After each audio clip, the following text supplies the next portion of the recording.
input dan prosesnya bagus kan ya. Kalau inputnya negatif, prosesnya bagus, kemungkinan negatif juga kan ya. Gitu. Nah, seperti itu. Jadi tolong nanti karena ini bukan alat, input bagus, proses bagus, dan outputnya bagus. Nah, gitu. Ini jadi Bapak ingin menyampaikan uh, polanya, gitu ya. Bentar nih.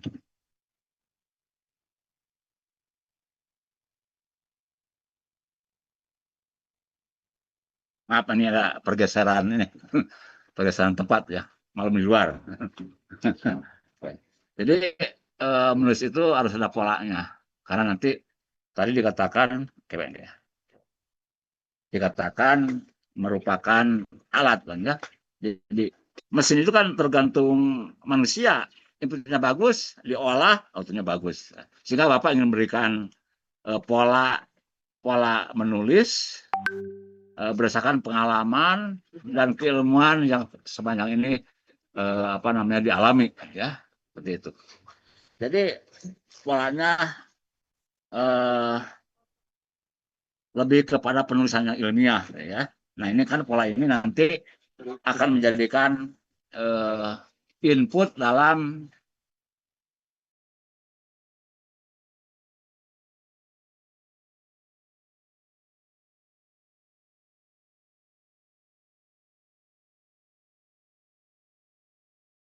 perguruan tinggi. Ya. Ini mana dulu ini ya? Nulis judul,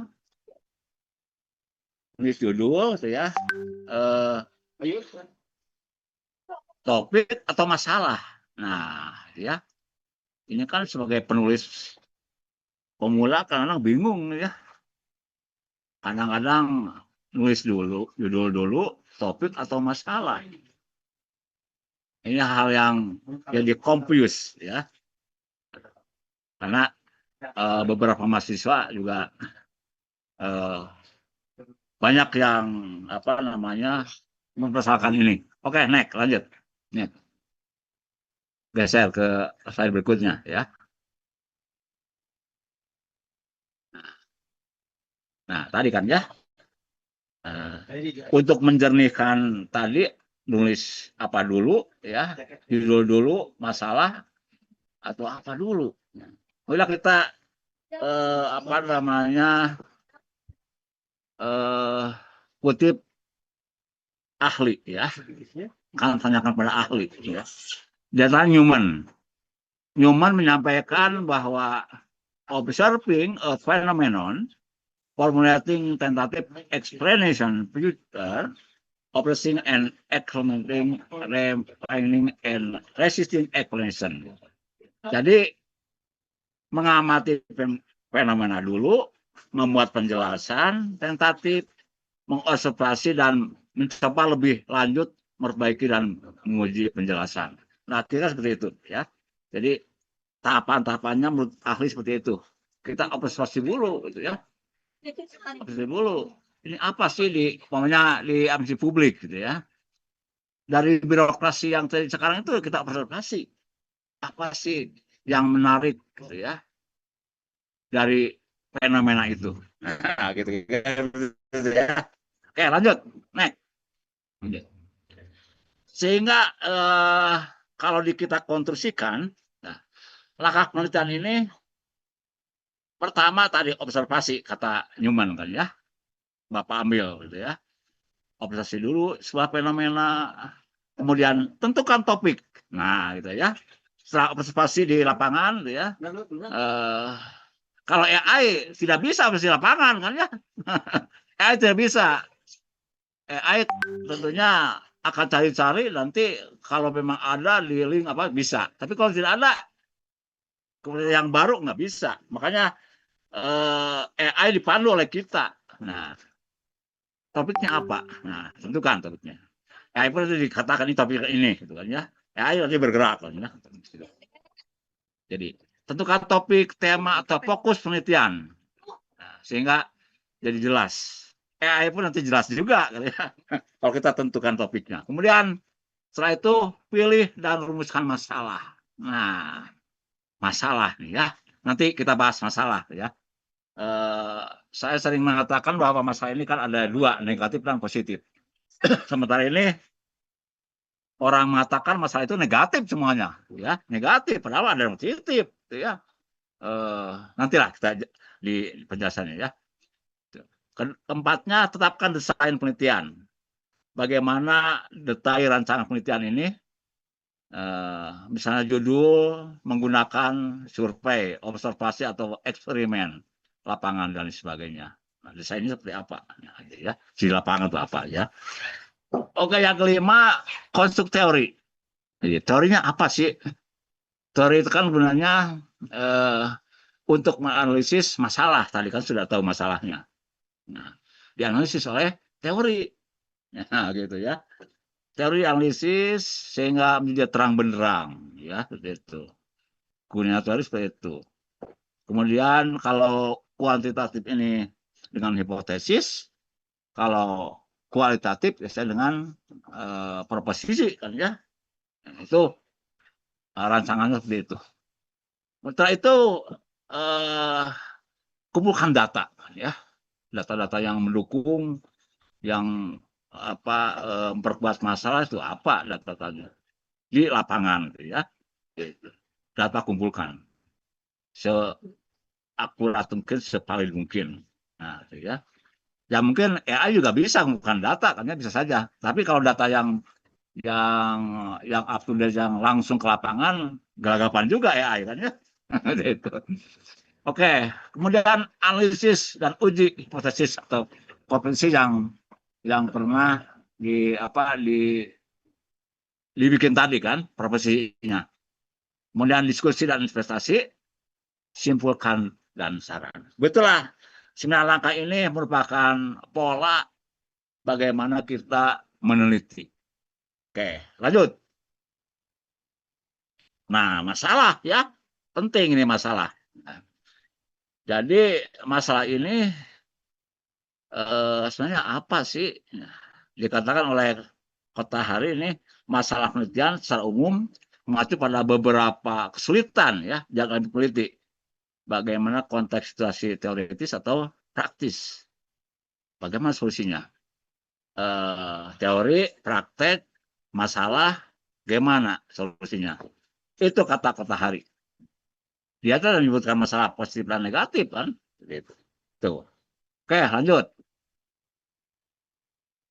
Jadi, nah ya, setiap sosial ini di mana ada suatu gap, nah itu masalah kan ya, atau ketidaksesuaian, diskrepensi antara aktual dan atau kenyataan yang ideal, atau yang diharapkan dengan apa yang terjadi, what is, dan seharusnya terjadi, itu masalah.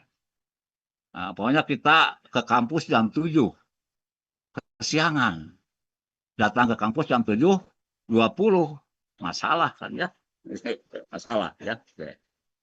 Oke. Nah, itu masalah seperti itu kan ya.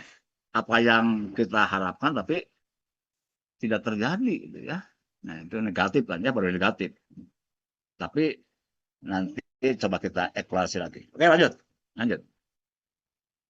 Nah, masalah penelitian bisa negatif dan positif kan ya. Tadi Bapak katakan. Pokoknya kita kutip pendapat ini teman Bapak ya, Pak Urbas Silahi, Universitas Katolik Parahyangan. Sobit, apa namanya, sobat Bapak ya. Pak Silahi menyampaikan bahwa di samping itu ya, ketidaksesuaian antara apa yang ada atau aktual dan seharusnya, atau diharapkan, tidak hanya bersifat negatif dan positif. Ini menegaskan bahwa masalah itu bisa positif dan negatif. Ini kata pendapat Pak Urbas Silalahi ya, gitu. Nah, kata beliau, masalah sayangnya di mana ada suatu jurang antara aktual yang diharapkan. Nah, jurang tersebut bisa negatif, di mana keadaan aktual ini ada di bawah, ya, di kecil ini masalah lurus, di bawah itu negatif. Ketika di atas itu positif. Nah, jadi tidak selalu negatif, ternyata ada positif negatif. Ini pendapat dari ahli dalam negeri. Coba yang luar negeri, nah, lihat lagi. Next lihat ya.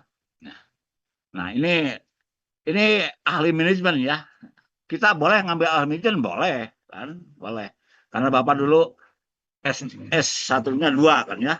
Di samping ahli publik juga Bapak ngambil ekonomi manajemen. Nah, dan ke bawah dalam apa alam pikiran Bapak dan disampaikan pada kita semua. Nah, gitu ya.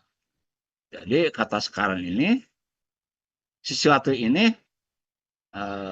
perlu diperbaiki ya. Beliau itu mengatakan masalah itu menemukan jawaban. Bagaimana situasi yang ada. Jadi demikian sebagai manfaat untuk menyelesaikan masalah ini, situasi apapun, kesenjangan apapun, ideal sebenarnya dan yang diinginkan seperti apa.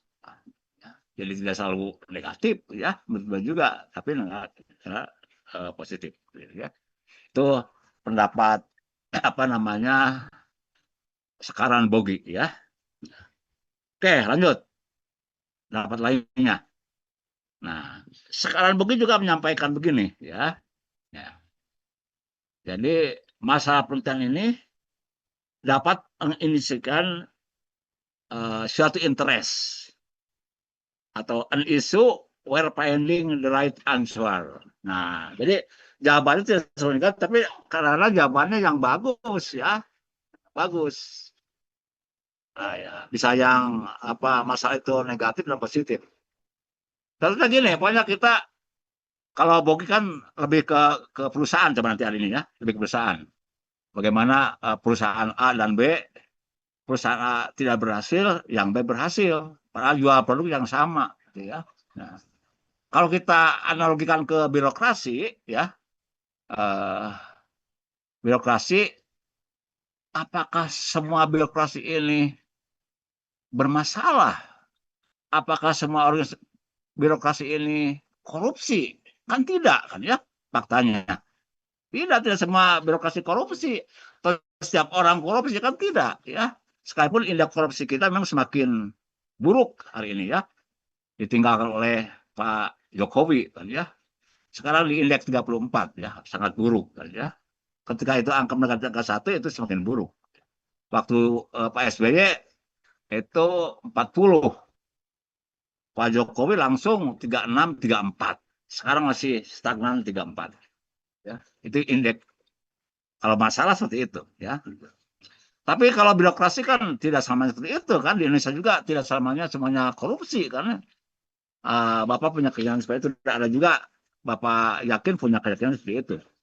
Tidak semua birokrasi korupsi ya, tidak kan ya.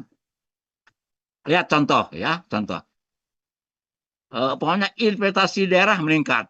Nah, kan tidak semua investasi daerah menurun kan ya, bisa meningkat. Politik anggaran transparan. Tapi yang biasanya masih kita cari bagaimana anggaran tidak transparan. Karena memang di image di otaknya itu bahwa masa itu yang negatif.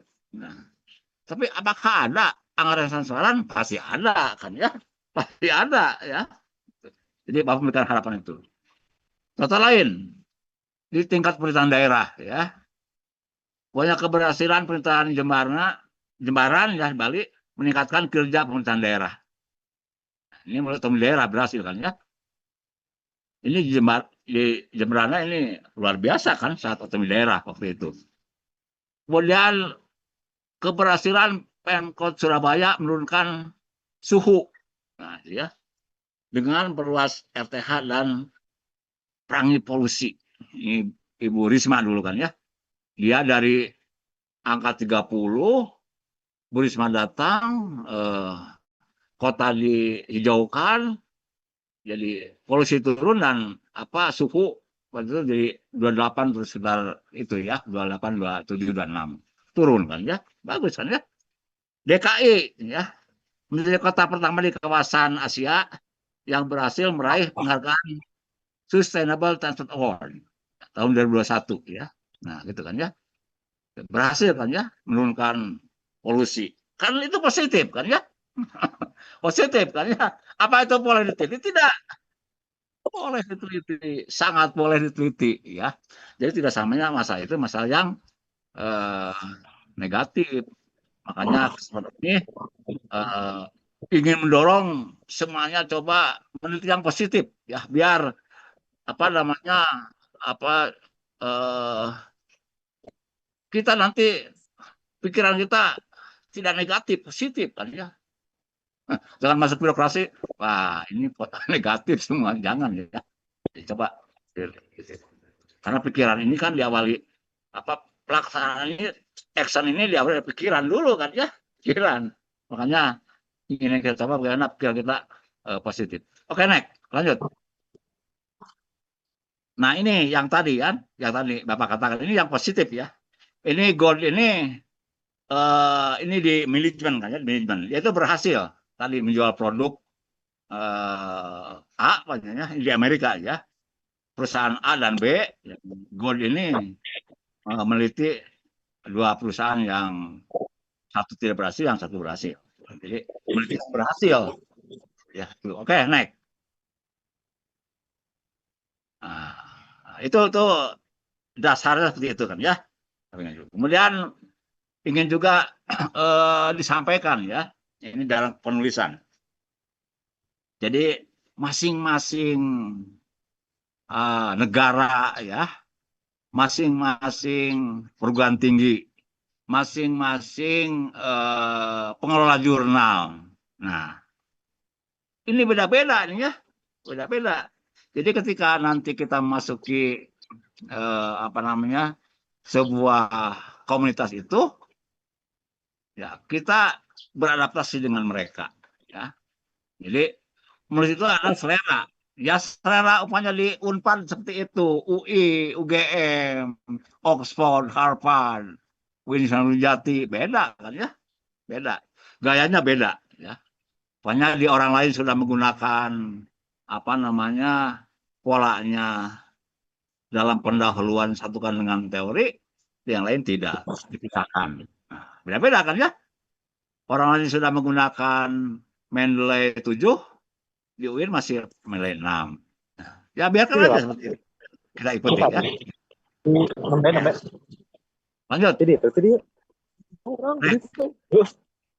Gak bisa. jadi aspek penting dalam penulisan itu sebelum nulis Kan orang barangnya di aja jurnal. Ininya kalau salah pengulas review. jurnal ya. Aku tapi ting si Ojen, Ojen kan pakai Kang Vespa. Kang Fadli ini Masa bocor. ting gimana? Kang Fadli ini bocor. Jadi sebelum menulis itu tiga aspek penting ya. Ketika kita akan masuk sebuah tadi kan, menulis itu adalah selera. Selera UPI, selera Unpad, UI, UIN, gitu kan. Beda-beda kan ya. Jadi baca jurnalnya seperti apa. Fokus kajiannya apa jurnal itu. Nah, itu aja. Kemudian author guideline seperti apa. Nah, itu ya. Template-nya lebih khusus kan ya, seperti apa. Ini tiga hal penting sebelum Anda menulis. Sehingga AI juga nanti tidak pusing kan ya. Oke, lanjut. Nah, ini komponen penting dalam penulisan ya. Nah, ini tidak judul dulu kan. Kita langsung dari abstrak dulu kan ya. Abstrak ya. Ini beberapa apa namanya jurnal yang pernah dialami ya ketika Bapak menulis ya.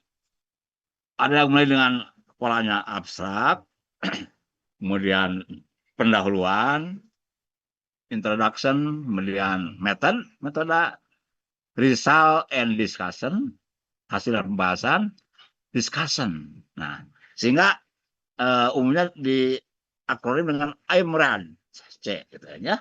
Nah, ini abstrak, introduction, method, result and discussion, dan conclusion. Nah, ini pola pertama ya. Ini suatu jurnal kadang-kadang seperti itu. Tapi lain lain jurnal, kalau begini banyak cara begini, kajian pustakanya di mana ya? Kan nggak ada ini ya.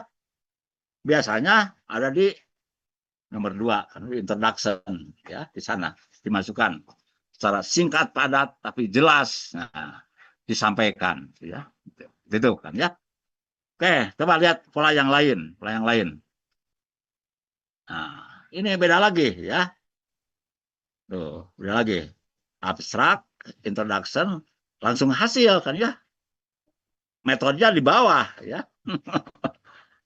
Conclusion. Ini gaya apa gaya menulis kan ya. Kita ikuti saja kan ya. Maunya mereka seperti apa gitu ya. Maunya suatu lembaga, suatu pengelola seperti apa. Abstrak, introduction, result and discussion, metodenya di bawah malah ya. Conclusion, kesimpulan. Air dam gini ya. Jadi ini pola lain. Oke, lanjut, next. Nah, komponen tambahannya sama kan ya, ada judul, kemudian sebelum introduction itu kan ada judul, afiliasi, nah itu ya. Ini kajian teori, ucapan terima kasih, referensi dan lampiran. Ini tambahan ya. Tapi intinya yang tadi yang tiga itu ya, yang tadi pola-pola tadi kan ya. Beberapa apa komponen tambahan ya. Oke, lanjut. Model anatomi artikel. Jadi Bapak ingin menyampaikan anatomi ya. Ketika kita masuki AI, anatominya seperti apa itu ya. Kalau AI dikasih anatomi seperti ini dia paham. Oh, gini, langsung cepet dia ya. Dan dipolakan oleh kita kan ya. Bukan kita mengikuti dia, tapi dia mengikuti kita. Nah, gitu ya. Kita tanggung jawab atas apa namanya AI itu. Jadi banyak model yang umum begini. Judul, ini cara lengkap kan ya. Artikelnya seperti ini. Judul, identitas autor, afiliasi, ya. Pokoknya saya di apa namanya prodi administrasi publik, FISIP UIN Jati Bandung Indonesia. Ya. Autornya kan ya, kemudian abstrak, pendahuluan, metode, hasil pembahasan, simpulan dan referensi. Ini seperti ini pola yang pertama ya kan, ada seperti ini. Ini umum seperti ini. Tidak ada kajian pustaka kan ya, belum ada. Oke, lanjut yang lain, pola yang lain. Nah, ini ada kan ya. Ini judul yang di atas, paling atas, kemudian afiliasinya autor, penulis, abstrak, pendahuluan, kajian pustaka, metode, hasil pembahasan, simpulan dan referensi. Ini yang umum seperti ini kan ya. Jadi ini jelas kan ya. Teorinya dibahas di setelah apa namanya pendahuluan kan ya. Kalau yang lain tidak ada karena ya seperti itu. Laporannya diantaranya seperti itu. Oke, lanjut lagi. Kita coba bahas satu persatu kan, mulai judul kan ya, biar tahu. Nah ini pengalaman ya, pengalaman membimbing di S1 ya. Jadi mahasiswa saya mengatakan Pak, saya maaf mengajukan judul. Nah, itu kan ya. Nah, kita setelah tahu kan bukan judul dulu kan ya. Tadi dikatakan ada 9 langkah itu ya. 9 langkah. Mulai dari pengamatan fenomena, observasi, kemudian cari topik, masalah dan sebagainya. Jadi bukan judul dulu kan ya. Judul itu nanti kan. Kalau nggak salah yang ketiga kan ya. Ini pengalaman mengajukan judul dulu ya. Dia tahu masalah dan sebagainya. Kemudian dalam judul ini apakah artikel merupakan hasil penelitian di bidang studi yang sesuai dengan fokus kajian jurnal. Nah, itu ya. Jadi kita jangan terburu-buru apa ngambil keputusan ke jurnal apa itu ya. Tapi fokus kajiannya tidak sesuai dengan keilmuan kita. Ya. Selanjutnya judul ini kan menyiratkan kalimat sederhana, informatif dan ilmiah. Jadi jangan kata-katanya terlalu jelimet ya. Jelimet. Baik di artikel ya, apalagi apa tulisan skripsi, tesis, disertasi sama kan ya. Dalam sederhana, informatif dan ilmiah. Yang ketiga dari judul itu kan kaitan dengan abstrak juga ya. Apakah abstrak sudah mengandung unsur yang lengkap dan jelas dari latar belakang, masalah, metode, simpulan penelitian. Apakah ada kunci seperti apa? Nah, ini kadang-kadang pengelola jurnal seperti itu maunya, ya ikuti saja. Oke, lanjut. Bagaimana kita menulis judul, ya? Jadi ada beberapa cara teknik kan, ya. Ini pengalaman, ya. Ini disampaikan berdasarkan pengalaman menulis kan, ya. Baik nulis secara apa namanya kepentingan untuk strata S1, S2, S3 atau menulis artikel. Pertama yang kita perhatikan solusi. Ini dalam artikel biasanya, ya. Upahnya ini yang contoh seperti ini, kita lihat dengan warna, lihat kan, ya. Subjek penelitiannya apa? Nah, masyarakat kan, ya, ada kan, ya. Jadi judul ini harus menyiratkan kata-kata, ya. Ada subjek penelitiannya apa? Masyarakat. Masyarakat apa? Warung. Solusinya komunikasi kebijakan bantuan pangan non tunai melalui warung bagi masyarakat. Ini judul artikel, ya. Artikel maaf, artikel ya Bapak yang pernah terbit di Sinta 2, ya, seperti itu. Kemudian yang kedua, mewakili substansi naskah akurat, memprediksi konten artikel. Harus terwakili, jadi Indonesia harus mewakili.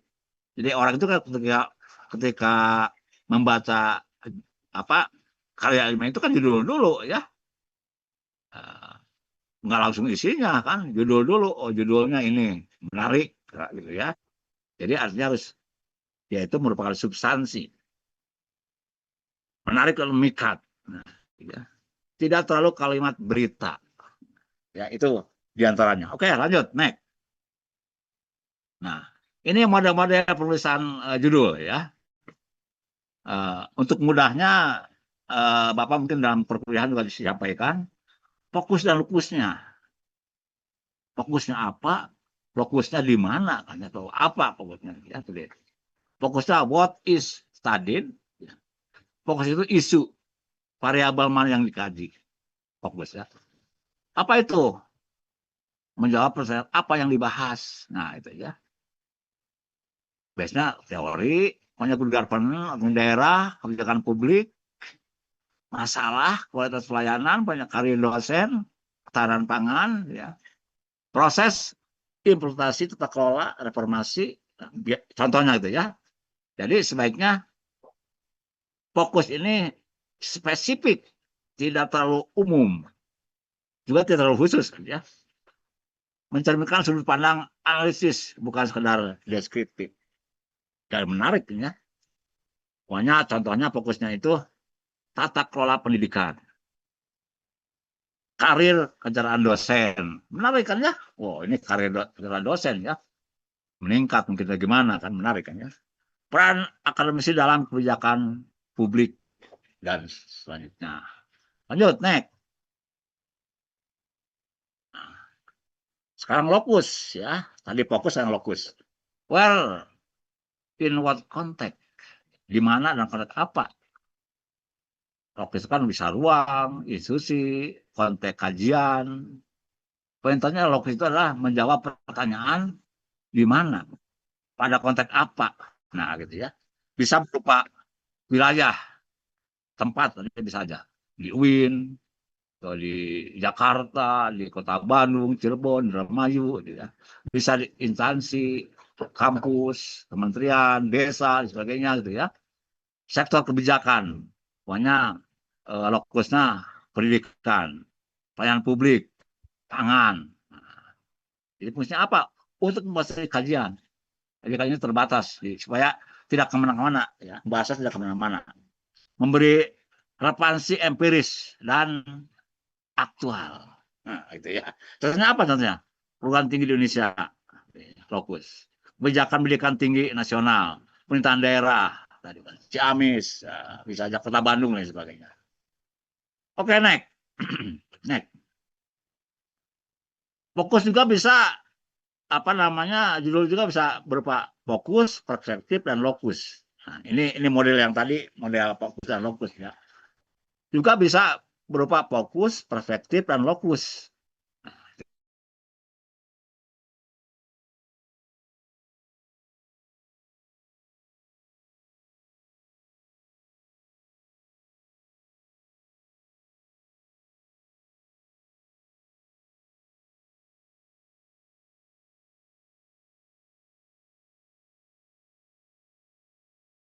Ya. Dan juga proses kinerja, implementasi kebijakan, tata kelola, inovasi pelayanan. Contoh fokus, karya dosen, pelayanan publik, ketahanan pangan, tata kelola pendidikan, fokus ya. Jadi fokus itu secara singkat, kuat, mudah ditangkap oleh pembaca. Nah, itu ya. Oke. Kuncinya itu. Oke, next. Lanjut. Sekarang perspektif. Tadi fokus ya. Sekarang perspektif. Dari sudut pandang apa isu analisis? Pokoknya menjelaskan kerangka berpikir pendekatan analisis. Berupa teori, konsep, analisis publik, kebijakan publik, governance, manajemen pelayanan publik. Jadi sudut pandangnya demokrasi, akuntabilitas, otonomi, etika, dan lain sebagainya. Sudut pandangnya itu sudut pandang kan ya. Perspektif dan sudut pandang. Oke, next. Fungsi perspektif apa fungsinya? Membuat artikel lebih jelas kan. Tidak terlalu deskriptif tapi analitis. Menegaskan posisi keilmuan, akademik, intelektual. Contoh, umpamanya dalam perspektif good governance sebagai ujian administrasi publik dalam kerangka kebijakan publik dari sudut pandang otonomi daerah dan dibatasi kan ya, jelas. Jadi, tapi analitis. Oke, lanjut.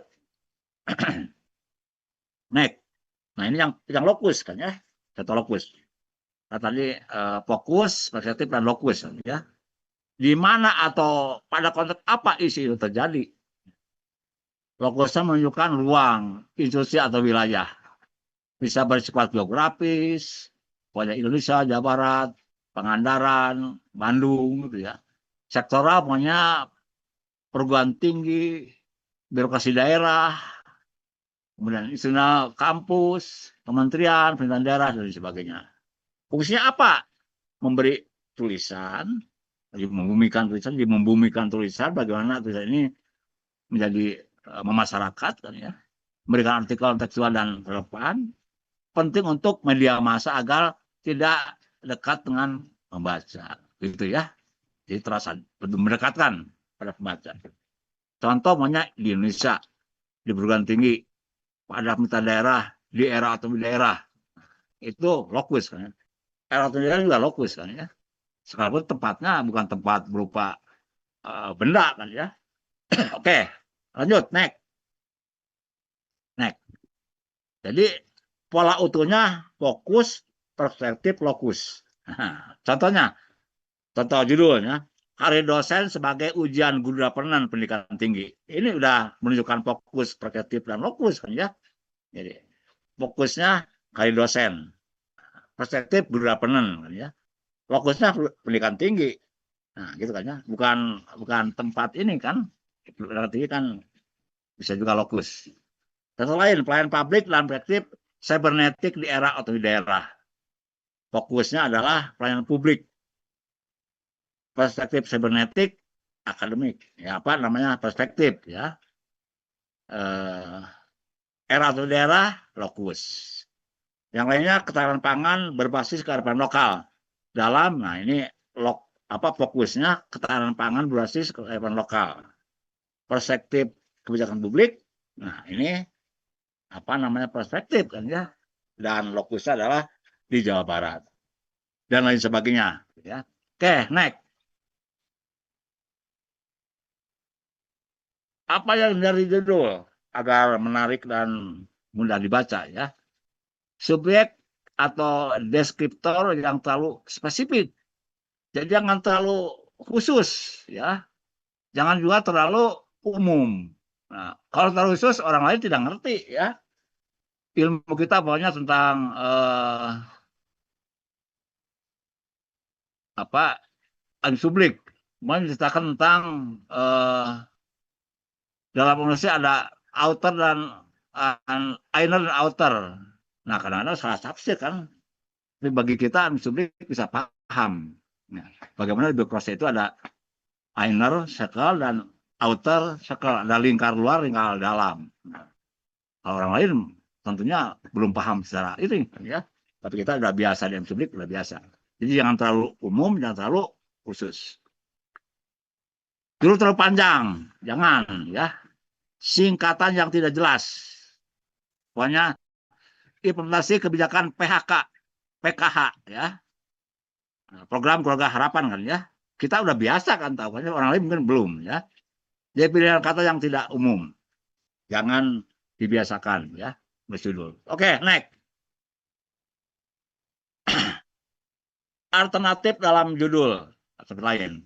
Bisa kalimat berita, bisa topik secara umum. Pokoknya pengaruh kualitas pelayanan terhadap kepuasan pasien di Puskesmas di Bitung Hotel di Sukabumi. Nah, ini yang umum kan, ya. Alternatifnya. Atau tema umum yang diikuti oleh subtema. Saya pernah nulis di apa namanya Scopus Q3, ya, tentang kebencanaan, post disaster, social priority. Nah, ini judul utamanya kan, ya. Subjek apa? Policy analysis and implementation, ya, implementasi, ya. Implementation in community in Indonesia. Ini salah tulis, bukan implementasi, ya, implementation, ya.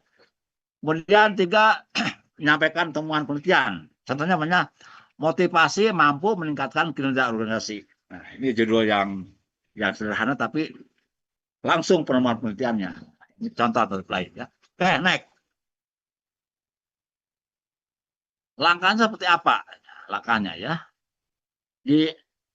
Buat tulisan kecil, yang pokoknya ada catatan pembantu, apa tujuan naskah, tulis. Apa pertanyaan utama yang dijawab oleh naskah ini? Apa atau siapa yang kita teliti? Nah, jelas kan, ya? Fokus lokusnya. Metode apa yang digunakan? Apa temuan yang kita peroleh? Nah, ini langkah-langkahnya. Jadi, tulis draft dulu secara umum, kemudian menyusun naskah, menyusun kata kuncinya apa, menyusun judul, memotong dan menggunakan pilihan kata lain. Jadi, misalnya jangan terlalu banyak, ya. Dalam judul biasanya dibatasi, maunya dalam artikel kan 15 kata, 20 kata, dibatasi kan, ya. Jadi pilih-pilih kata yang memang langsung dari substantif kan, ya. Oke, next. Tadi judul kan, ya, udah kan judulnya. Sekarang abstrak. Nah, bagaimana nulis abstrak? Jadi ketika seseorang mengklik jurnal, pasti yang keluar itu judul, abstrak, dan kata kunci. Ini 3 hal penting ini, ya. Judul, abstrak, kata kunci. Makanya hati-hati dengan judul, hati dengan abstrak, dan kata kunci. Ini peranan penting dalam ketika kita pertama kali klik sebuah jurnal. Oke, lanjut, next. Next. Ya. Contoh, ya, itu gampang lah, ya. Langkah menuju abstrak. Jadi abstrak itu kan disimpannya di depan, ya, di depan.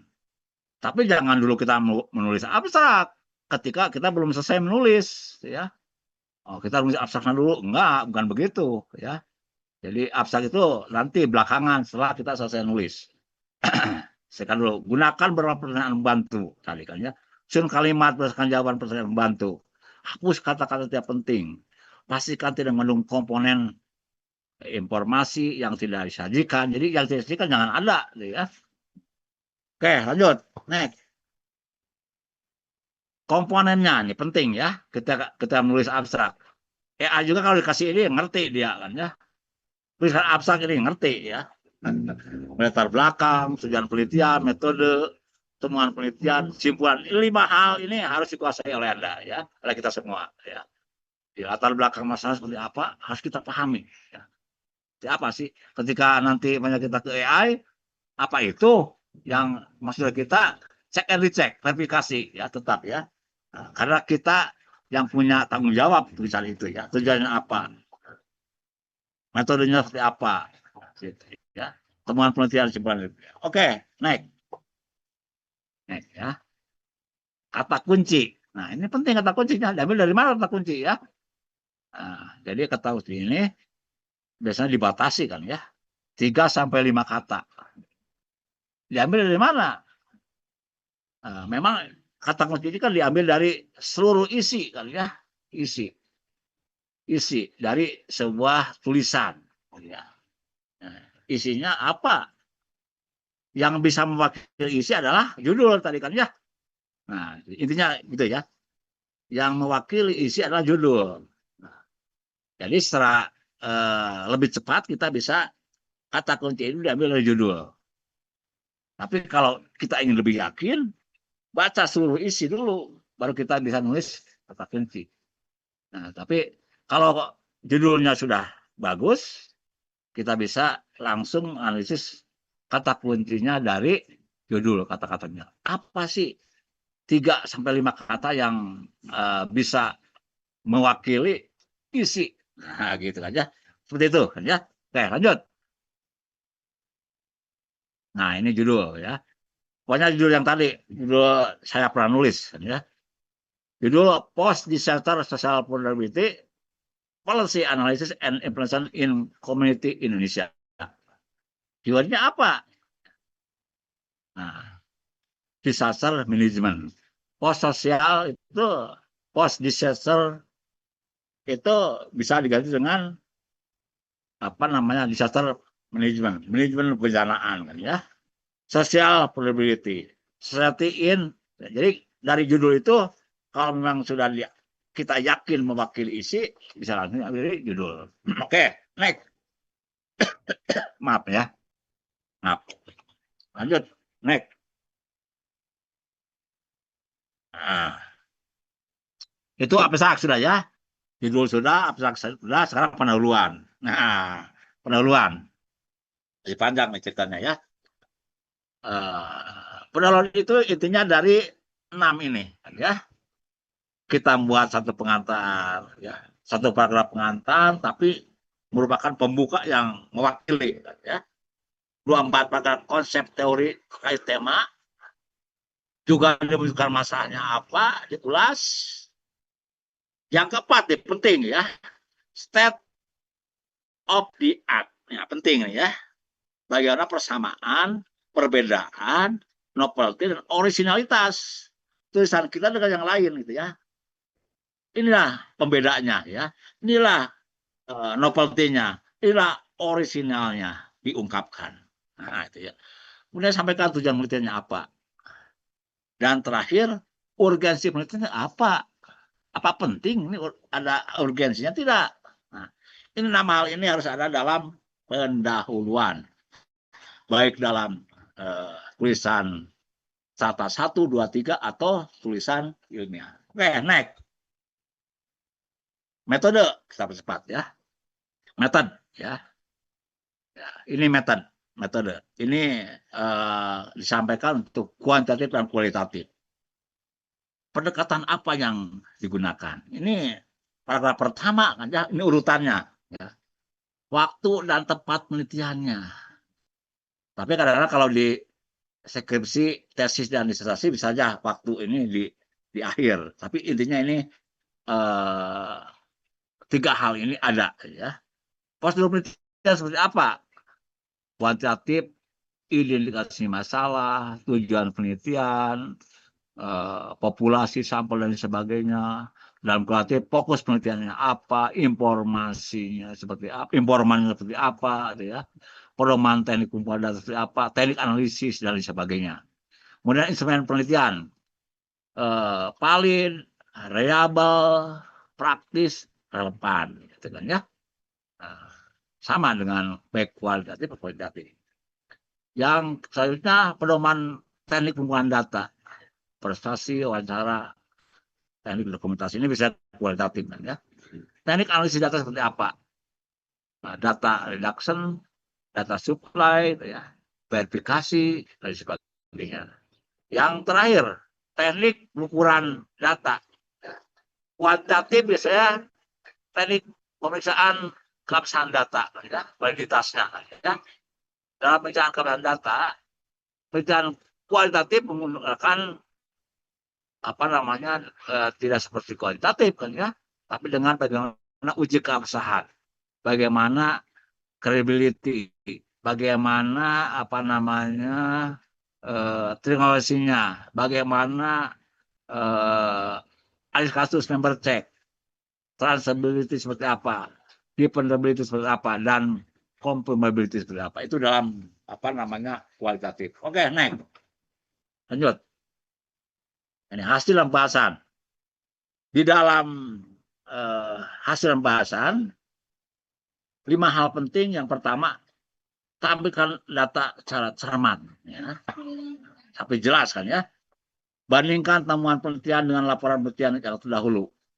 Ya, jadi temuan Anda seperti apa, yang lain seperti apa, itu ya, bandingkan. Kemudian bahas berbasis referensi. Jadi kalau dalam pembahasan, harusnya hasil penelitian kita seperti apa, dibanding dengan teori, bandingkan hasil penelitian orang lain, laporannya seperti apa. Tindak lanjutnya seperti apa di temuan itu. Dan sampaikan keterbatasan penelitian. Kenapa ini perlu? Karena kita ini serba terbatas meneliti ini kan ya. Siapapun, sekalipun saya sebagai guru besar, pasti mengatakan terbatas. Sehingga perlu penelitian yang lain. Oke, next. Sampailah kepada conclusion, simpulan. Simpulan itu bukan ringkasan ya. Bukan ringkasan dari penelitian, bukan. Ya. Jadi simpulan itu merupakan bagaimana kita menjawab tujuan penelitian. Kan tadi di awal ada tujuan penelitian apa? Dijawab di sini. Ya. Pokoknya kita menggunakan 4 dimensi. 4 dimensi itu hasil penelitian kita apa semuanya terlaksana tapi tidak optimal atau hanya 4, satu tidak dimensi. Nah, ya. Disampaikan di sini kan ya.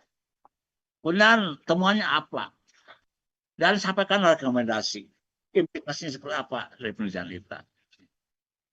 Ya, oke. Lanjut, next. Ini terakhir gitu ya. Referensi ini penting kan ya, referensi. Jadi ini yang biasa kan ya. Yang biasa terus semua aja. Tapi kan semua. Baik di ini apa namanya tapi kan semua. Oke, terus masih ada ke bawah. Bukan. Nah, udah ya. Oke, jadi gunakanlah aplikasi Mendeley kan ya. Gunakan itu untuk memberikan kredibilitas kita menulis. Artinya sebuah kutipan kita di depan pendahuluan dan isi, ya, dipastikan ada di referensi. Nah, itu dengan menilai itu pasti ya ketika kita menggunakan menilai benar ya. Pokoknya dengan style apa 6 tergantung permintaannya kan ya, atau apa 7 dan sebagainya. Kemudian teliti ketepatan dan kelengkapan metadata. Apa ya buku ya. Dalam buku misalnya penulisnya siapa atau lembaga, tahun, judulnya kita tulis miring, kota penerbitan di mana dan nama penerbitan apa, siapa. Ya. Itu dalam buku. Kalau jurnal, penulis atau lembaga, tahun, judul artikel, nama jurnalnya miring, kemudian volume dan edisinya, dan halaman. Nah, ini untuk jurnal. Kalau upahnya regulasi ya, tuliskan kita lembaga atau nama lembaga atau jabatannya atau negaranya gitu ya. Kemudian tahun, kemudian nama regulasinya. Pokoknya peraturan tentang Undang-Undang Nomor 14 Tahun 2023 gitu ya. Tentang apa ya. Sebutkan gitu ya. Kemudian lihat komposisinya kan ya. Kadang-kadang kalau di suatu jurnal, suatu disertasi atau skopus menyampaikan bahwa jumlah buku minimal 10 sumber. Nah, gitu ya. Nah, lihat itu penting itu ya. Atau cek author guideline template ya, terbarunya itu buku pokoknya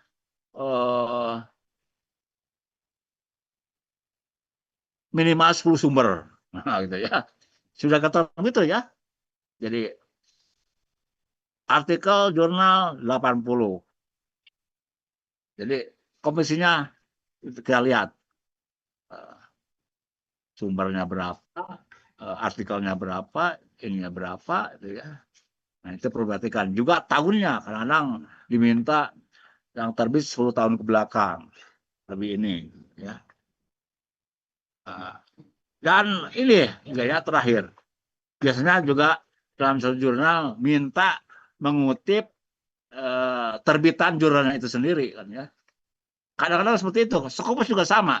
Kemarin saya nulis di Brazil, ya, dia minta dua artikel terbitan dia untuk dicantumkan. Nah, ikuti saja, ya, ikuti saja. Nah, bahkan juga kalau skripsi, tesis dan disertasi, sebaiknya kita mengutip juga dosen-dosen kita, ya, agar bisa terpublikasikan. Oke, next. Next. Itu barangkali ya, ternyata sudah selesai. Mungkin kita nanti gali lebih dalam lagi dalam dialektika tanya jawab. Jadi mungkin nanti kita panjangin. Terima kasih. Baik, terima kasih kepada Profesor Dr. Haji Ingkus SMSI yang telah menyampaikan ilmunya kepada kita mengenai AI. Itu ya, bahwasannya di era AI seperti sekarang, kemampuan menulis karya ilmiah tetap harus dibangun dari cara berpikir yang kritis dan sikap akademik yang jujur. AI memang bisa membantu kita mencari ide, merapikan tulisan, atau menyusun kalimat, tetapi proses memahami masalah, menganalisis data, hingga menarik kesimpulan tetap menjadi tanggung jawab kita sebagai penulis. Oleh karena itu, penting bagi kita untuk memahami bagaimana menyusun artikel ilmiah dengan baik, mulai dari judul, abstrak, pendahuluan, metode, hasil dan pembahasan, sampai simpulan dan referensi. Mudah-mudahan materi yang kita bahas hari ini bisa menjadi bekal dan menambah semangat kita semua untuk terus menghasilkan karya ilmiah yang baik, berkualitas, dan tentunya tetap menjunjung tinggi nilai etika akademik. Selanjutnya, pemateri yang kedua kepada Teh Saripah Mudaimia SPD, saya persilahkan untuk menyampaikan materinya. Baik, suara saya sudah terdengar, Mas. Terdengar jelas, Teh. Untuk yang berbagi layar dari Wisma Muda.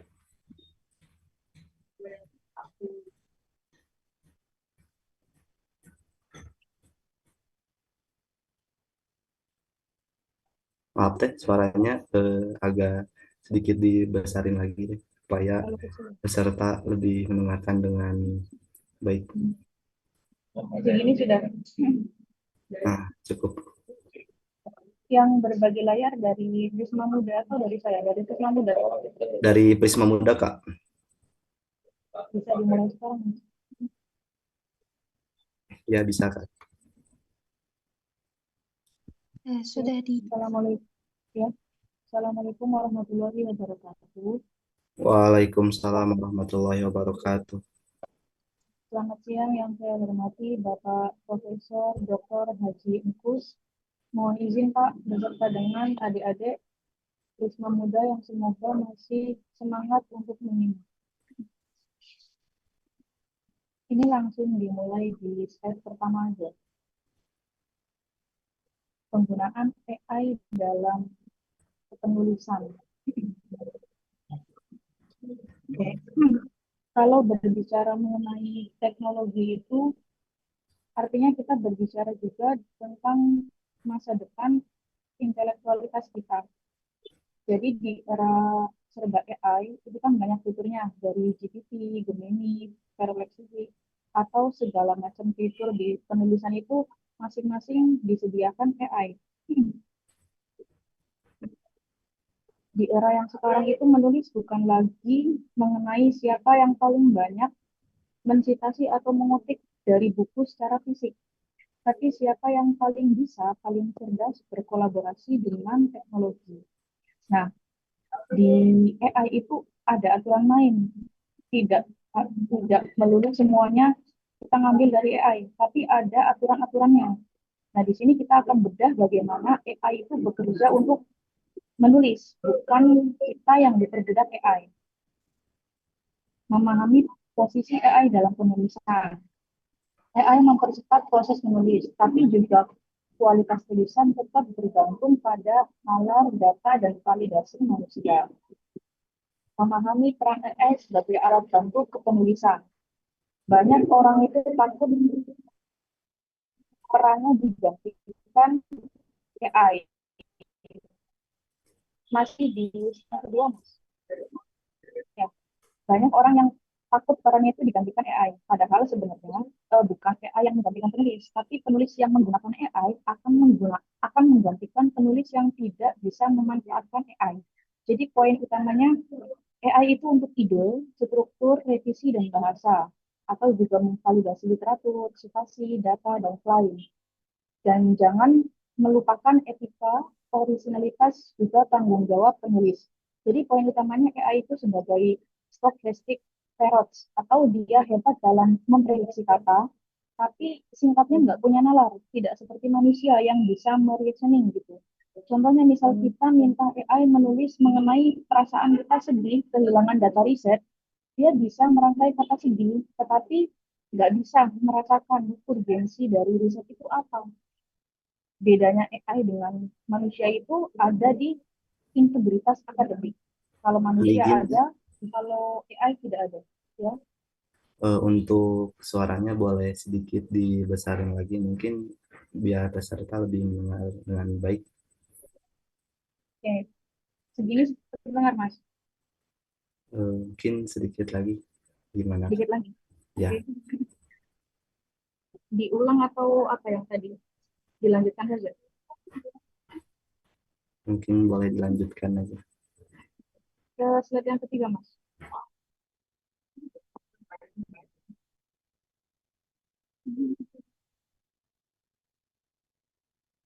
Lanjut ke slide yang ketiga.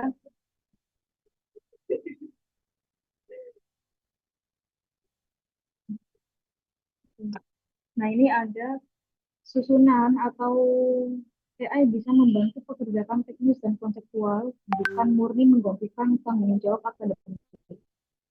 Dia bisa menyusun ide awal, kerangka tulisan, atau alur argumentasi. Kemudian merangkum bahan bacaan untuk membantu pemahaman awal, merapikan koherensi, diksi, tata bahasa, dan gaya akademik, memberi alternatif judul, rumusan masalah, dan fokus pembahasan, membantu menyesuaikan tulisan dengan format jurnal atau tulisan. Jadi dia bekerja ada di 3 level. Yang level 0 itu level teknis ya, sebatas membereskan yang typo atau juga memberi ini terjemah, translating grammar. Nah, dia bisa ada fitur-fiturnya banyak ya. Kemudian juga format penulisan. Kita bisa misal pakai GPT atau Gemini itu bisa search mengenai outdoor wetland. Kita pengen submit di jurnal apa, misalkan jurnal milik SDB. Nah, itu kita bisa pakai fitur AI, protemnya ketik aja, buatkan format penulisan artikel yang akan disubmit di jurnal UNSDB untuk outdoor wetland-nya. Nah, dia bisa menyederhanakan dengan bahasa dia agar kita bisa lebih paham. Itu untuk format. Kemudian level pertama itu level konseptual. AI bisa memetakan ide yang masih berantakan di kepala kita. Jadi berbagai macam gagasan pokok tentang apa yang akan kita tulis itu dia bisa merapikan secara sistematis. Kemudian level yang selanjutnya adalah level eksploratif. Dia bisa mencari sudut pandang baru yang mungkin terlewat. Misalkan kita sudah membuat penulisan di latar belakang, nah dia bisa mengoreksi apa yang kurang, entah itu metodologinya atau research nya atau apa, dia bisa membantu melengkapi. Bisa lanjut ke 4, Mas. Di sini ada alur kerja menulis dengan AI. Gunakan AI secara bertahap agar tulisan tetap terarah dan dapat dipertanggungjawabkan. Karena balik lagi seperti yang tadi di awal ya, dia hanya mesin, dia bukan seperti manusia yang punya reasoning. Tanggung jawab etika penulisan tetap ada di tangan manusia. Yang pertama itu tentukan fokusnya dulu. topik, tujuan, audiens, dan batasan tulisan. Mungkin ini yang sudah dijelaskan oleh Pak Angkus di yang tadi ya dijelaskan dari abstrak, pendahuluan, dan sampai kesimpulan itu. Nah, ini bukan fokus topik, tujuan, audiens, dan batasan penulisan. Kemudian bangun kerangka, ide-ide yang tadi itu diruntut dari umum ke khusus yang lebih spesifik apa yang akan kita teliti, kemudian buat draftnya, kembangkan argumen berbasis data dan literatur. AI boleh bantu proses, tapi kita sebagai penulis itu wajib memeriksa fakta, citasi, data, dan kesesuaian konteks sebelum naskah digunakan. Jadi jangan pernah melakukan one-click article generation, itu akan terbaca di plagiarisme dan akan menjadi kegagalan akademik.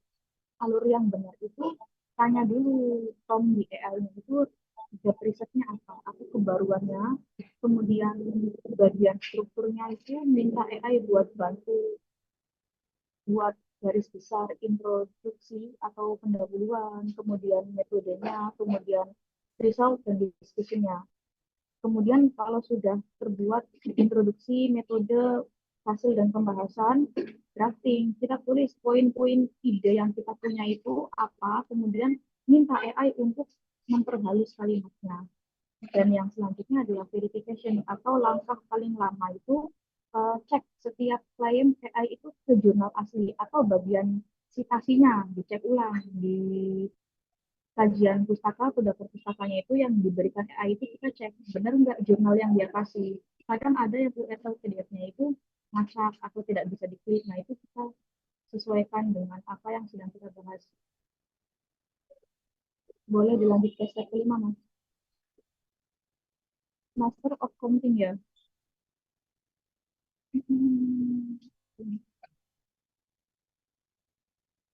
Ini mengenai cara memberi perintah yang tepat, dimulai dari konteks, tujuan, batasan, format, dan validasi. Konteks, jelaskan topik, disiplin ilmu, dan jenis tulisan yang akan kita buat itu apa. Karena GPT itu mesin, kalau semisal tidak diarahkan secara spesifik, dia akan melebar kemana-mana. Kemudian tujuan, menyatakan hasil yang diinginkan secara spesifik. Terkait yang akan kita teliti itu apa. Kemudian batasannya, sebutkan gaya bahasa, panjang, struktur, dan larangan. Masukkan sesuai dengan template yang sudah kita peroleh itu. Kemudian formatnya, minta tabel, poin, outline, paragraf, atau naskah final.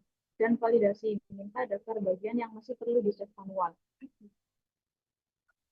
Contoh prompt singkatnya kayak gini. Buat outline artikel akademik tentang penggunaan AI dalam kepenulisan. Gunakan bahasa ilmiah yang ringkas, susun dari umum ke khusus, dan sertakan bagian yang perlu diverifikasi dengan sumber jurnal. Atau semisal kita sudah punya template atau jurnal mana yang ingin kita buat submit, bisa ditambahkan buat outline artikel akademik tentang penggunaan AI dalam kepenulisan dengan aturan, author, guideline dari jurnal apa. Nah itu dia bisa lebih terarah.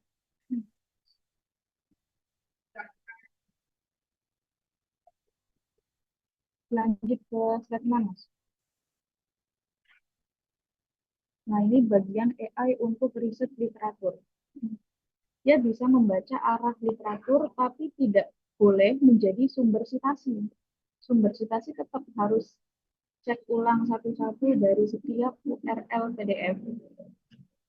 GPT pun sebenarnya bisa untuk menampilkan citasi itu, tapi kita harus satu-satu PDF-nya dicek ulang, semisal sesuai dengan apa yang sedang kita bahas, input ke Mendeley, dan dari Mendeley itu ditaruh di jurnal itu Word. Nah ini gunakan AI untuk membuat kata kunci, sinonim, dan strategi pencarian. Minta ringkasan awal untuk memahami tema, metode, dan temuan utama. Kemudian buat juga matriks literaturnya berisi penulis, fokus, metode, temuan, dan gap-nya. Gap itu pembaruan penelitian. Perbedaan dari yang penelitian yang terdahulu dengan apa yang akan kita teliti. Selanjutnya, periksa artikel asli sebelum mengutip atau menyimpulkan. Dan yang terakhir, masukkan referensi yang valid ke Mendeley, Zotero, atau aplikasi-aplikasi yang bisa mensitasi. Ini yang tadi. Jadi ketika misalkan kita buatkan paragraf kajian literatur untuk ini, dia bakal menampilkan banyak paragraf deskripsi. Kemudian beri citasi berupa URL PDF. Ketika si AI itu sudah menampilkan URL PDF, itu kita klik, kita unduh dulu PDF-nya. Lalu kita baca sesuai atau tidak dengan apa yang dia tulis tadi.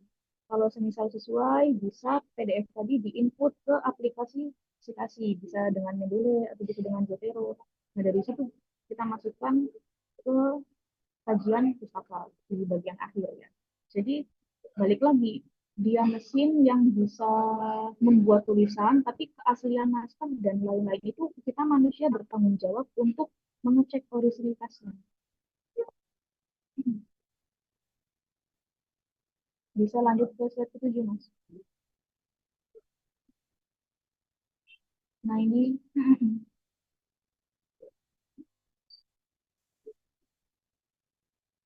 AI untuk struktur tulisan akademik. Kerangka yang baik itu menjaga alur berpikir, bukan hanya membuat tulisan terlihat panjang. Jadi lebih baik sedikit tapi isinya daging semua daripada banyak tapi berbelit-belit. Di pendahuluan itu 4 poin pokoknya itu dari fenomena umum, kemudian masalah yang lebih khusus, gap, kemudian tujuan akhirnya apa. Setelah pendahuluan ke metode, desain penelitiannya seperti apa, bisa kuali, kuanti, R&D, kemudian datanya diperoleh dari mana, bisa dari angket, atau bisa juga dengan data primer atau data sekunder, kemudian teknik analisis datanya menggunakan apa, dan alasan pemilihan kita pemilihan metode itu apa, harus disertakan. Kemudian hasil dan pembahasan. Temuan utama yang diperoleh tadi, kemudian interpretasi data, juga literatur pembanding. Contoh kalimat literatur pembanding itu, misalkan kayak hal ini sejalan dengan penelitian sebelumnya oleh ini. Jadi literatur pembanding itu penelitian terdahulu yang hasilnya kurang lebih sama dengan yang kita teliti. Dan terakhir di bagian kesimpulan, itu harus mengisi mengenai jawaban atas tujuan penelitian kita, kemudian implikasi, batasan, juga rekomendasi untuk peneliti yang selanjutnya. Dari awal pendahuluan, metode, hasil, dan pembahasan itu saling berurutan dan saling berkaitan, seperti itu. Catatan pentingnya, AI boleh bantu, masih di yang tadi, AI boleh bantu untuk menyusun draft, tapi isi tetap harus berasal dari data, teori, dan sumber yang dapat diperiksa. Gitu. Pernah ada kasus yang sempat viral itu, crowd konferensi dari peneliti di Jerman yang memasukkan data, itu kan terbaca ya, data, gambar, dan sebagainya itu pure dari AI. Bukan asli dari mereka yang meneliti. Bisa terlihat kalau semisal memasukkan data itu. Bisa dilanjut, Mas. Kemudian AI untuk revisi dan proofreading.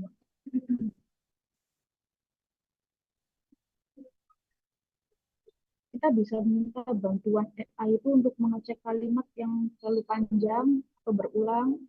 Bisa juga untuk memperjelas hubungan antar paragraf, kalimat penyambung atau kalimat penutup gitu. Kemudian bisa juga untuk memperbaiki tata bahasa, ejaan, pilihan kata, dan konsistensi istilah. Kemudian bandingkan saran AI dengan gaya selingkuh kampus atau jurnal. Kemudian baca ulang hasil revisi agar makna asli tidak berubah. Di poin yang keempat itu kan ada, bandingkan saran AI dengan gaya selingkuh kampus atau jurnal. Seperti yang tadi di awal ya, misalkan kita pengen submitnya di jurnal UIN SGD, berarti harus mengikuti outdoor guideline di yang template UIN SGD. Dia pengennya dengan gaya apa, mulai dari front penulisannya, kemudian spasi dari setiap paragrafnya, gaya bahasanya dimulai dari apa, seperti itu. Baca ulang hasil revisi agar makna asli tidak berubah. Bisa lanjut ke slide yang ke-9. Nah, ini citasi, bagian yang wajib divalidasi manual.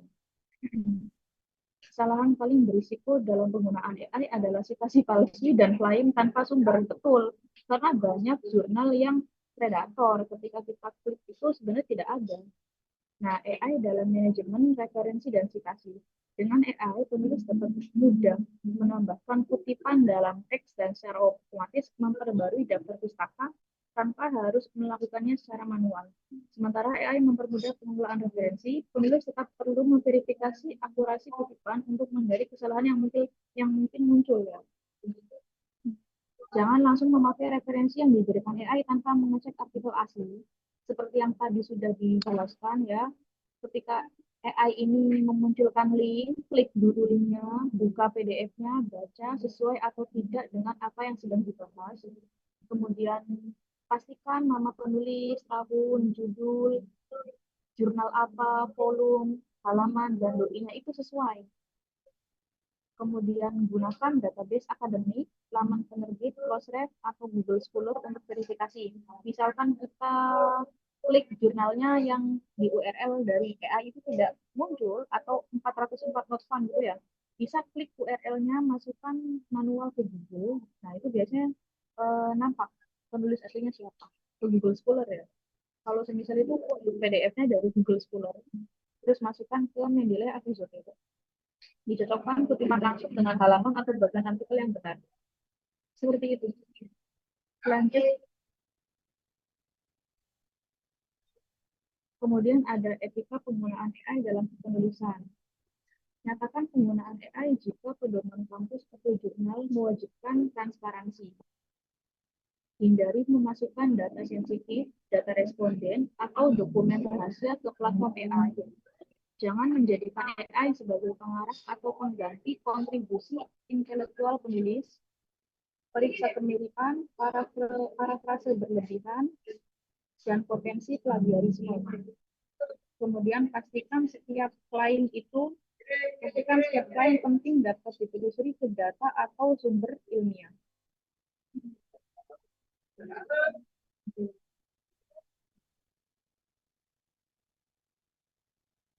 Di bagian ini utamanya di poin yang pertama ya. Nyatakan menggunakan AI jika pedoman kampus atau jurnal mewajibkan transparansi.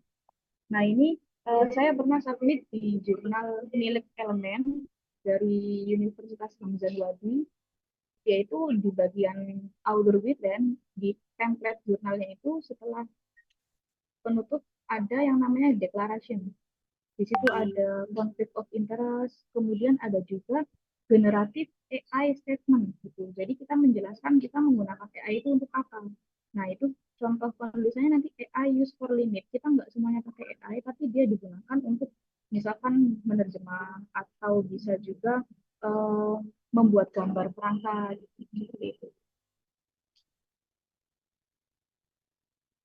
Selanjutnya aku sudah selesai.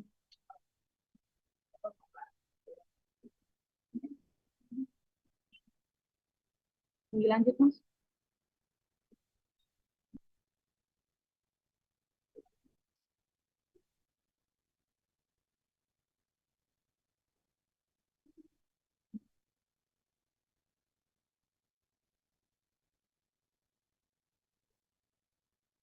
Saya kembalikan lagi ke moderator. Baik, terima kasih banyak kepada Teh Saripah yang telah menyampaikan ilmu dan wawasannya kepada kita semua. Bahwasannya dari Teh Saripah jelaskan kita dapat memahami bahwa AI itu dapat menjadi alat yang sangat membantu dalam proses penulisan, mulai dari mencari ide, menyusun kerangka, hingga merevisi tulisan. Namun, AI tetap harus digunakan secara bijak karena tanggung jawab terhadap isi tulisan, validitas data, citasi, serta etika akademik tetap berada di tangan penulis. Oleh karena itu, mari kita manfaatkan AI sebagai pendukung untuk meningkatkan kualitas karya ilmiah tanpa mengabaikan sikap kritis, kejujuran, dan integritas dalam setiap proses penulisan. Baik hadirin yang kami hormati, kini kita memasuki sesi diskusi dan tanya jawab. Untuk termin pertama, kami akan memberikan kesempatan kepada 3 orang penanya terlebih dahulu. Bagi peserta yang ingin mengajukan pertanyaan, dipersilahkan mengangkat tangan. Sebelum bertanya, mohon memperkenalkan diri dengan menyebutkan nama, asal instansi, atau narasum atau ditujukan kepada narasumber pertama atau narasumber kedua. Kami persilahkan bagi siapa aja yang ingin bertanya. Enggak dipersilahkan yang ingin bertanya kepada narasumber ke-1 ataupun narasumber yang kedua. Boleh kepada rekan-rekan peserta webinar nasional. Apia.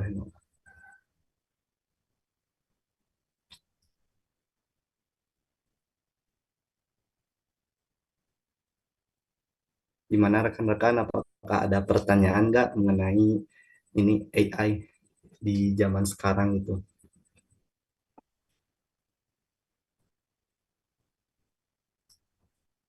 Jangan ragu ya teman-teman untuk bertanya karena ini merupakan kesempatan yang sangat baik untuk berdiskusi langsung dengan kedua narasumber yang hebat. Silahkan gitu ya, kami tunggu 1 ataupun 2 ini yang ingin mengangkat tangan. Boleh dipersilahkan kalau ada yang ingin ditanyakan.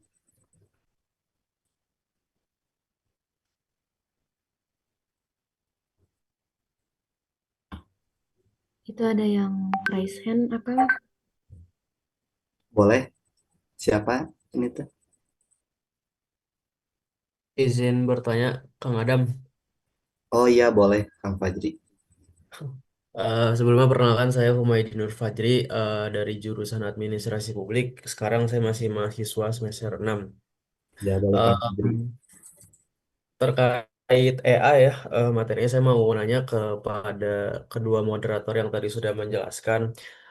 Dengan semakin berkembangnya AI dari tahun ke tahun, menurut para pemateri, apakah ini bisa dianggap sebagai peluang atau ancaman ya di masa depan? Nah, itu pandangan para pemateri itu seperti apa ya ke depannya? Mungkin gitu aja sih, Kang Adam. Oke, baik. Terima kasih kepada Kang Fajri gitu ya atas pertanyaannya mengenai AI dari ke tahun ke tahun itu emang semakin berkembang ya. Mungkin itu apakah solusi atau juga tantangan gitu ya Kang Fajri. Oke, apakah pada pemateri apakah langsung dijawab atau mau disimpan terlebih dahulu? Oke, terima kasih moderator. Barangkali saya akan mencoba eh, merespon apa yang disampaikan oleh Kang Fajri. Jadi sebagaimana tadi di awal dikatakan bahwa ya ini mau tidak mau, suka tidak suka, kita harus menghadapinya kan ya. Ya artinya eh, kita tidak bisa lepas ya dari era ini ya. Sehingga eh, alangkah baiknya kita tadi kan ya menggunakan AI secara bijaksana kan ya. AI ini kan tidak lebih daripada mesin kan ya. Mesin tapi tetap di belakangnya adalah manusia. Ya. Bagaimana kita mesin ini kita bermitra dengan mesin dengan kecerdasan ya. Kecerdasan buatan manusia juga kan ya sama. Tapi dia ini lebih bisa apa namanya lebih bisa mempercepat gitu ya eh, penulisan kita ya menghaluskan tulisan gitu ya. Eh, jadi menurut saya sih sebaiknya kita bermitra saja dengan AI, tapi harus tetap eh, kita bijak, cek and recheck yang lebih ketat, karena pada intinya nanti tulisan kayak ini tanggung jawab kita bukan tanggung jawab AI kan ya. Tadi kan oleh materi kedua disampaikan kan ya, Ibu Besarika menyampaikan itu apa namanya, AI ini eh, intinya tergantung kita kan ya, tergantung kita. Kita memberikan inputnya bagus, tentunya outputnya juga akan bagus ya. Gitu. Kalau kita inputnya tidak bagus, ya kemungkinan tidak bagus juga. Jadi cek yang dicek sangat diperlukan ya.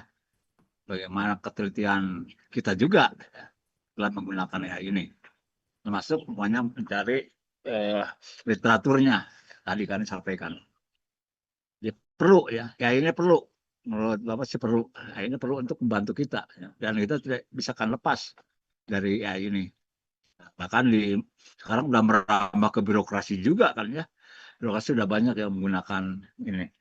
Di perguruan tinggi juga udah mulai kan, seperti di UGM ya, sudah menggunakan ini. Itu barangkali Kang Adam. Oke, baik, Pak Jri.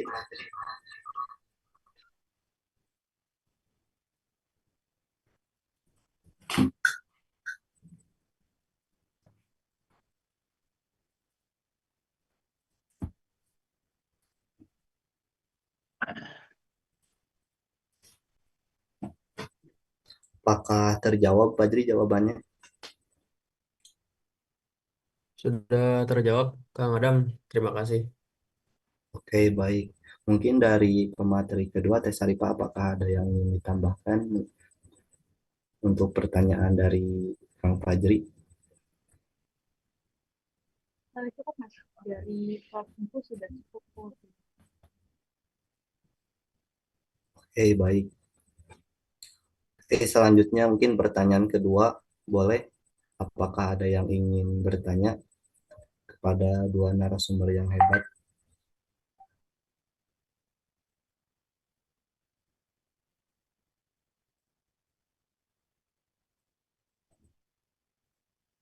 Sebelum menunggu gitu ya pertanyaan dari peserta, mungkin ini ada pertanyaan gitu kepada Bapak Angkus maupun kepada Teh Saripah dari saya sendiri gitu ya pertanyaannya. Ya, saya melihat gitu ya AI itu memberikan jawaban yang cepat gitu ya dan lengkap. Namun itu ya saya khawatir mahasiswa tuh menjadi terbiasa menerima jawaban tanpa melalui berpikir yang mendalam. Nah, menurut Bapak dan Ibu, bagaimana sih kita cara memanfaatkan AI tanpa mengurangi kemampuan berpikir kritis dan kemampuan menyelesaikan masalah? Mungkin segitu pertanyaannya pada Bapak maupun Teh Ripah. Ya, jadi kembali kepada inputnya kan ya. Mesin ini kan inputnya kurang bagus, dia juga hasilnya akan tidak bagus ya. Jadi ini kan ya itu tool ya, alat saja, alat. Jadi tergantung kita menggunakan alat itu. Kalau inputnya diberikan nutrisinya bagus, ya insya Allah hasilnya bagus. Dan tetap kita harus check and recheck ya, check and recheck supaya validitas outputnya ini bisa dipertanggungjawabkan ya. Ya mesin lah, dia ubah seperti mesin ya. Cuma dia itu sangat membantu manusia. Bagaimana manusia bisa berkarya kan ya.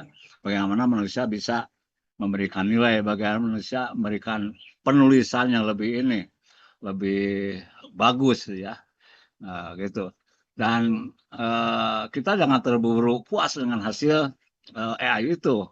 Makanya dicek dulu. Kadang-kadang juga ketika dia menyampaikan ngutip dari seorang siapa itu ya, kadang-kadang pasti cek ke literaturnya tidak ada ya, makanya dibalikan lagi ini tidak ada, harusnya apa nah, oleh kita aja diberitahu ya.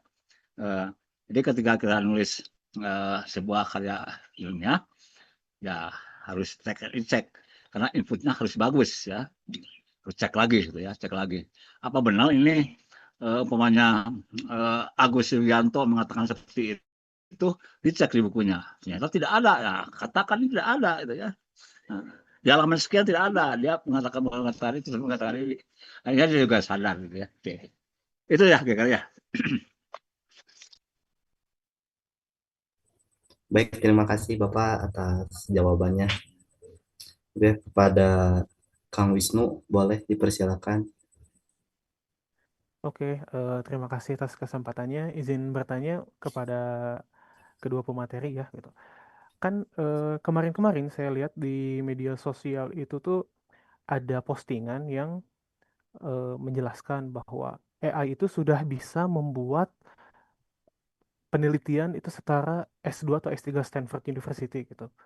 Nah, berarti kan secara tidak langsung AI itu sudah bisa mempelajari seluruh gitu, seluruh pola-pola penulisan yang telah ditulis oleh manusia gitu. Nah, ini saya sambungkan ke asal saya dari Universitas Terbuka.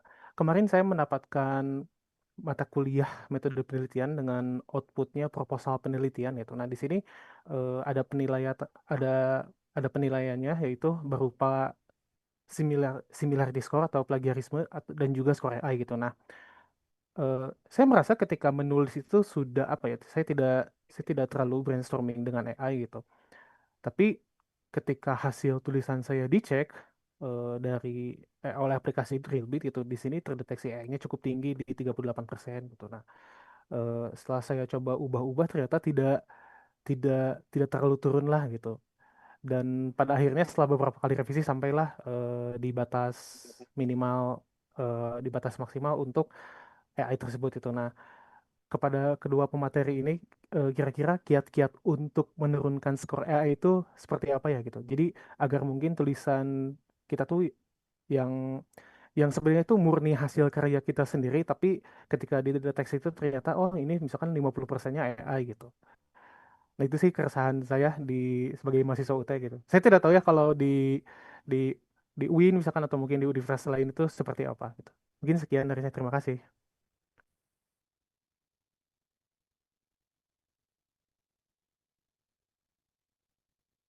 Oke, langsung Kang Adam.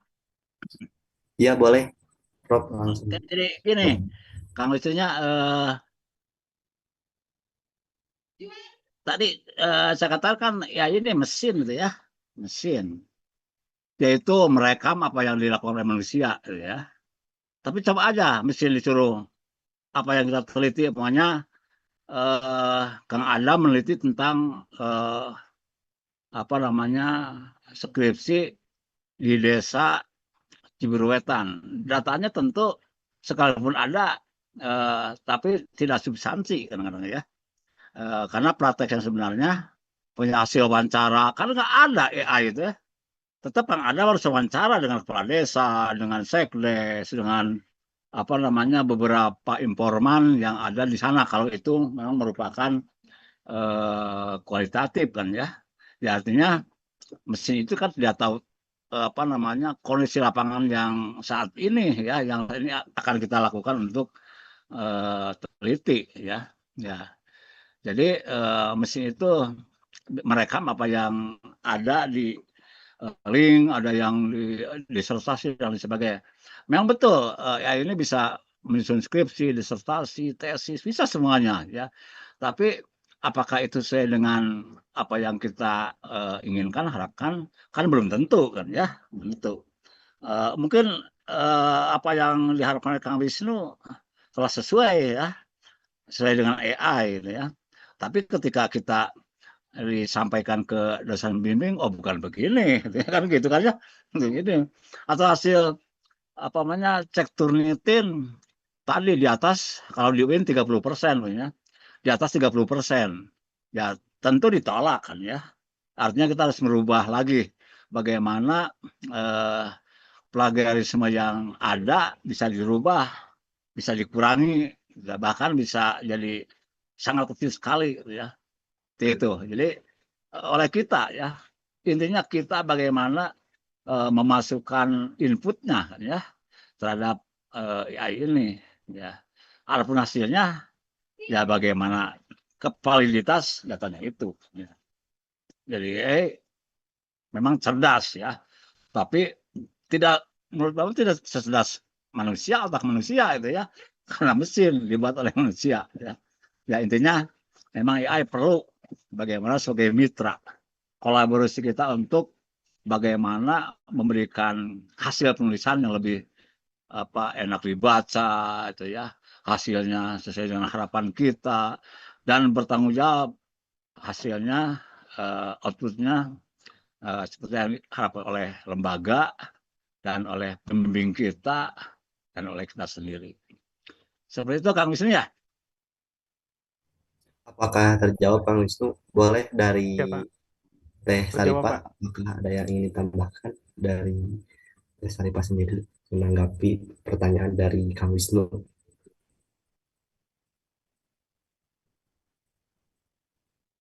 Sedikit aja, Mas. Kalau agar tidak terbaca banyak di AI itu kasih prompt ini, parafrasekan kalimat ini. Nah itu biasanya diturunin tidak terbaca. Dikasih prompt lebih spesifik, parafrasekan paragraf berikut. Jadi jangan langsung satu file, itu per paragraf, 2 atau 3 gitu. Kemudian dicek ulang. Jangan lupa cek ulang. Itu biasanya diturunin tidak deteksi lagi ya.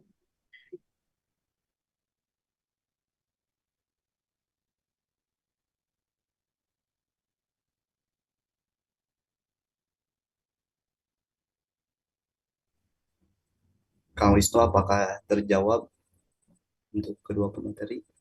Sudah? Oke, Sudah, Bang. Kang. Terima kasih tanggapannya, Prof. Mungkus dan juga Teh Syarifah. Mungkin di sini ada pertanyaan dari kolom komentar dari Anindya Oditya. Nah, sebagaimana yang saat kita ketahui bahwa AI itu menjadi sesuatu yang sering kita jumpai dalam penggunaan media sosial. Dan hal tersebut juga menjadi sesuatu yang memudahkan manusia untuk mencari atau dalam memecahkan masalah, seperti dalam menyelesaikan tugas perkuliahan ataupun pekerjaan.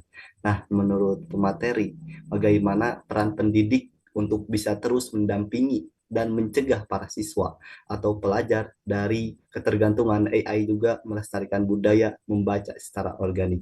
Mungkin itu pertanyaan dari peserta webinar nasional di kolom komentar. Ya, pada dua pemateri. Oke, jadi eh, ya ini memang tetap ya harus kita jadikan mitra ya, mitra strategis kan ya. Dan kemungkinan kita tidak bisa lepas kan ya dari AI. Jadi ketika kita mencari inspirasi juga dibantu oleh AI akan memberikan nutrisi kepada kita kalau sebenarnya. Tapi apakah itu betul harus dicek lagi kan ya. Kemudian analisisnya seperti apa juga banyak membantu. Gitu ya. Ya artinya dari apa apa guru dosen gitu ya sebaiknya mengarahkan pengguna AI ini tadi kan harus secara eh, bijak, tanggung jawab gitu ya, dan ingat bahwa itu manusia kan ya, kan mesin ya, jadi mesin itu digerakkan manusia. Dan ini juga kan eh, didorong oleh baik PBB juga menekankan itu kan ya. Jadi AI itu sebagai tool saja ya, dan yang memberikan ini adalah manusia kan gitu. Dan diperkuat juga oleh peraturan kementerian kan ya, Kementerian Pendidikan ya. Ya barangkali untuk memperkaya Hasanah tuh ya. Kebetulan saya kemarin nulis tentang ini karena saya ditugaskan oleh Prisma ya, Prisma Community melalui Kang Perdi ya. Saya menulis sebuah artikel ya, artikel tentang bagaimana di era AI ini kita bisa menulis. Mungkin barangkali silakan nanti yang perlu silakan perdalam baca artikel yang terbit tadi malam kan ya, kalau nggak salah tadi malam terbitnya ya. Itu bisa jadi sebuah gambaran atau wacana bagaimana memperkaya tentang AI ini. Jadi fungsi apa namanya dosen, guru yang mengarahkan kan ya, mengarahkan penggunaan AI ini secara bijak, tanggung jawab, sering cek cek validitasnya seperti apa gitu ya. Itu barangkali Kang Adam ya. Terima kasih. Ya, Prof. Mungkin dari Teh Saripah ada tanggapan ataupun tambahan dari pertanyaan dari Kak Anida. Cukup Mas, tadi sudah terwakilkan. Oke, mungkin di sini barangkali ada yang ingin bertanya lagi kepada dua narasumber yang hebat kita. Jikalau ada yang ingin dipertanyakan, boleh, mangga acungkan terlebih dahulu, sebutkan nama, asal instansi, dan kepada siapa yang ingin ditanyakan.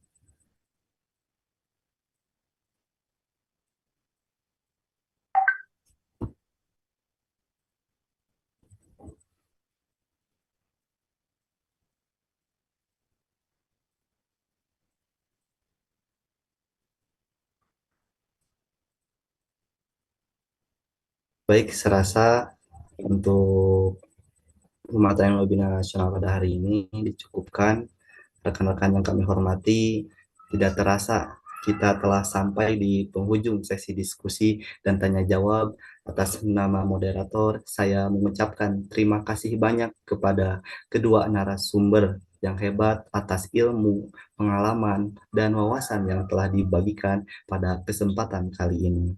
Dari pemaparan Profesor Dr. Haji Ingkus, SMSI, kita memperoleh pemahaman bahwa kualitas karya ilmiah dibangun melalui penyusunan yang sistematis, mulai dari perumusan masalah, pemilihan metodologi yang tepat, penggunaan citasi yang benar, hingga menjunjung tinggi etika akademik agar menghasilkan yang berkualitas dan layak dipublikasikan. Sementara itu, dari pemaparan Ibu Saripah Mudaimia SPD, kita belajar bahwa artificial intelligence atau AI dapat menjadi mitra yang sangat bermanfaat dalam proses penelitian dan penulisan ilmiah apabila digunakan secara bijak, bertanggung jawab, serta tetap mengedepankan integritas akademik dan originalitas sebagai nilai utama dalam berkarya. Semoga seluruh materi yang telah disampaikan dapat menambah wawasan dan menjadi bekal bagi kita semua dalam menghasilkan karya ilmiah yang berkualitas, berintegritas, serta mampu memanfaatkan perkembangan teknologi secara tepat dan bertanggung jawab. Dengan demikian, berakhirlah sesi pemaparan materi dan diskusi pada webinar nasional hari ini. Saya selaku moderator mohon maaf apabila terdapat kekurangan dan kesalahan dalam memandu jalannya acara ini. Terima kasih atas perhatian dan partisipasi seluruh peserta. Selanjutnya saya kembalikan jalan acara kepada Master of Ceremony, kepada MC, saya persilahkan.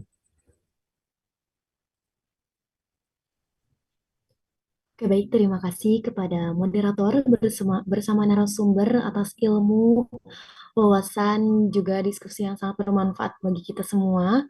Semoga materi yang telah disampaikan dapat menjadi bekal dan meningkatkan kualitas kepenulisan ilmiah kita di tengah perkembangan artificial intelligence yang semakin pesat.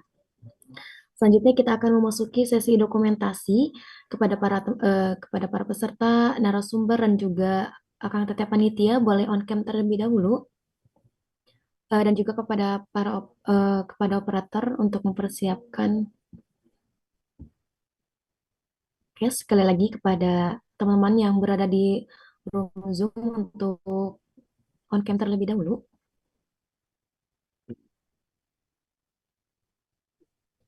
Oke. Operator sudah siap? Sudah siap. Oke. Oleh teman-teman, em, dalam hitungan 3, 2, 1 ya. 3, 2, 1. Sebentar. Oke, sekali lagi mungkin ya. Atau 2 kali lagi deh. 1, 2, 3. Oke, bentar. Sekali lagi, boleh? Satu, Boleh dua, teman-teman sambil mengepalkan tangannya. ya boleh. Ya. 3, 2, 1. Mantap. Oke, sudah. Oke, terima kasih, Akang. Siap, sama-sama. Tidak terasa kita telah berada di penghujung acara. Selamat panitia, saya mengucapkan terima kasih yang sebesar-besarnya kepada kedua narasumber yang telah berbagi ilmu, pengalaman, dan kepada moderator yang telah memandu jalannya diskusi, serta kepada seluruh peserta yang telah mengikuti webinar ini dari awal hingga akhir. Apabila selama memandu acara terdapat tutur kata ataupun sikap yang kurang berkenan, saya mohon maaf sebesar-besarnya. Mari kita tutup kegiatan webinar nasional pada pagi hari ini, pagi menuju siang ini dengan mengucapkan hamdalah bersama-sama. Alhamdulillahirrahmanirrahim. Alhamdulillahirrahmanirrahim. Saya Siti Anissa selaku Master of Ceremony pamit undur diri. Tetap semangat berkarya, terus belajar, dan sampai bertemu pada kegiatan Prisma Muda Community berikutnya. Terima kasih. Wassalamualaikum warahmatullahi wabarakatuh. Waalaikumsalam warahmatullahi Waalaikumsalam wabarakatuh. warahmatullahi wabarakatuh. Terima kasih pada Pak Mungkus dan Teh Syarifah. Oke, Sehat izin lab selalu ya. Bapak. Sehat selalu Bapak, dimudahkan segala urusannya. Mangga, assalamualaikum. Waalaikumsalam.